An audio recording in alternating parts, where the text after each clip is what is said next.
This need this holiday season is growing, and Montanans are stepping up to help. I think it's just such an important part of what holidays are about. We'll show you how volunteers are working to provide more than 1,400 Thanksgiving food boxes to families in need ahead of this week's Turkey Tuesday. And after more than 40 days, there's new hope the government shutdown is ending. We'll have the latest tonight on a breakthrough deal with moderate Democrats on board to move things forward. The MTN 430 News starts right now. Good evening. Thanks for joining us on this Monday. I'm Andrea Lutz. Tonight, the latest on a proposed mental health hospital for eastern Montana. The window is officially closed for communities vying to host the proposed forensic mental health facility. It seems Billings doesn't want to be considered. According to Senator Mike Yakowicz, only Miles City and Hardin have submitted the documents for consideration.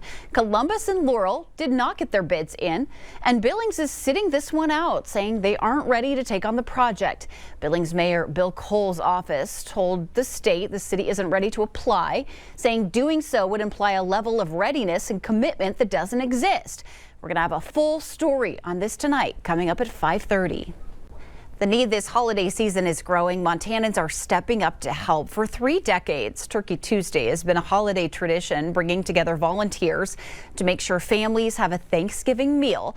This year, organizers say the demand is higher than ever, with more than 1,400 food boxes needed. Our Matt Carmack shows us how this day of giving is making a difference.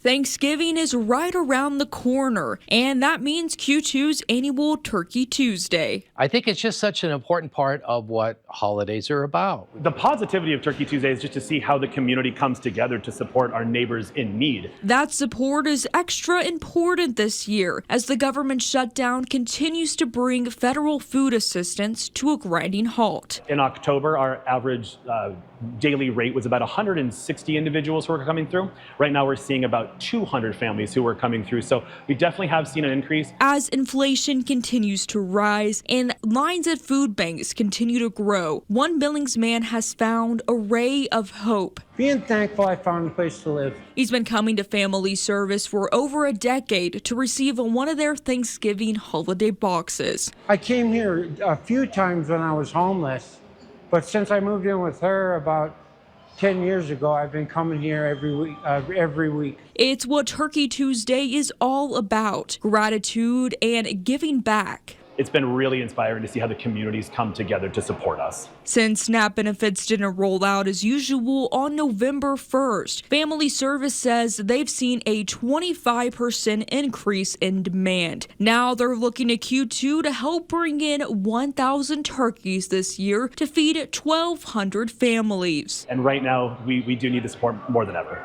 I served on the board of directors for Family Service for 6 years, and you start to see the impact that this has on families. Q2's chief meteorologist, Ed McIntosh, has been a part of the cause for 15 years. He says meeting the people who take the time to drop off a turkey is the best part of the day. So often the people that we see come through and are making donations are people that went through a tough time at some point in their life, and they know how important it is, and they want to give back. It's still uncertain when and how SNAP benefits will be dispersed for the month of November, but those involved in Turkey Tuesday are extra grateful for this important tradition in the meantime. This one food box is going to find people a place to live. We're able to support the individuals who are coming in here in need because of you. And for Turkey Tuesday, please, if you can provide a turkey, please do so. In Billings, Matt Carmack, MTN News. We want to let you know Turkey Tuesday, of course, is back tomorrow. KTVQ, Family Service, and Master Lube teaming up right outside our Q2 studios. The 31st annual tradition runs this Tuesday from 6 a.m. till 6 p.m. You just have to swing by with that frozen turkey, a non-perishable food item, or an unwrapped toy. Donations can also be dropped off at Master Lube locations in the Heights or West End, or you can give online using the link and text number on your screen. More than 40 days into the government shutdown, and there's new hope it could end as soon as this week. Senators meeting throughout the weekend negotiated a breakthrough deal with enough moderate Democrats signing on to move forward. Natalie Brand has the latest tonight from the White House. Senators returned to Capitol Hill this morning with optimism the record-long government shutdown could soon end. 7 Democrats and an independent voted with Senate Republicans late Sunday to advance a House-passed short-term funding measure.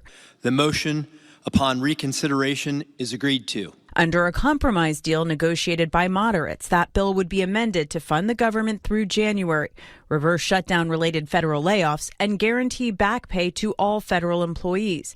It also includes 3 longer appropriations bills for certain agencies, including agriculture, which funds SNAP. Keeping the government shut down for another week or another month doesn't indicate that there would be any change in the outcome. All it would mean is that more Americans would suffer. The deal also promises a Senate vote on health care in early December, but without a guarantee to extend the Enhanced Affordable Care Act tax credits. A number of Democrats are calling this plan a mistake. You can get 100 votes here in the Senate. Won't mean anything because the House is not going to take it up, and the President of the United States certainly will not sign it. The agreement must still be approved by the Senate and the House. It comes as the impacts of this shutdown are reaching a boiling point for federal workers, air travelers, and those who rely on federal food assistance. Food pantries across the country saw long lines this weekend as the Trump administration ordered states to undo steps taken to restore full SNAP benefits, with a legal fight still playing out. If we don't get SNAP until the shutdown's over, we could end up literally starving. As for those trying to travel, thousands of flights were canceled or delayed this weekend as the FAA began to phase in cuts at major airports. Natalie Brand, CBS News, the White House.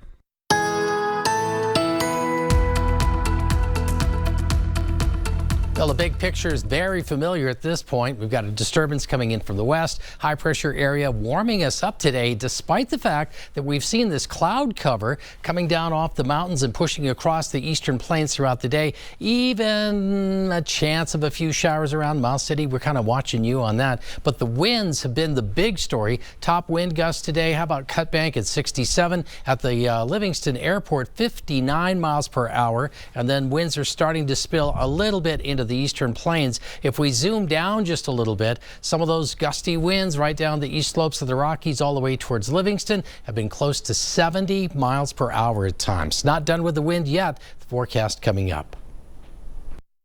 Travelers across the country are facing a rough start to the week, with flight delays and cancellations stacking up at airports nationwide. More than 40 flights in and out of Charleston International were canceled or delayed. Just one example of widespread disruptions hitting airports across the U.S. The hardest hit routes include connections through major hubs like Atlanta, Chicago, Charlotte, and Washington, D.C. In all, airlines say hundreds of flights nationwide are still experiencing delays and cancellations, and officials warn those numbers could continue to climb throughout tonight. Right now, the clock is ticking on health care coverage for millions of Americans. Open enrollment under the Affordable Care Act is officially underway, but the ongoing government shutdown is having a big impact on what you're going to pay. MTN's Quinton Shores breaks down what's at stake and why premiums could soar if Congress doesn't act. Bill after bill after bill.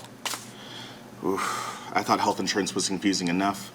Factor in the government shutdown, and a lot of Americans are left unsure what's going to happen with their health insurance plans. My father started in the insurance industry in 1959. He founded Byrne Insurance with a partner in 1996.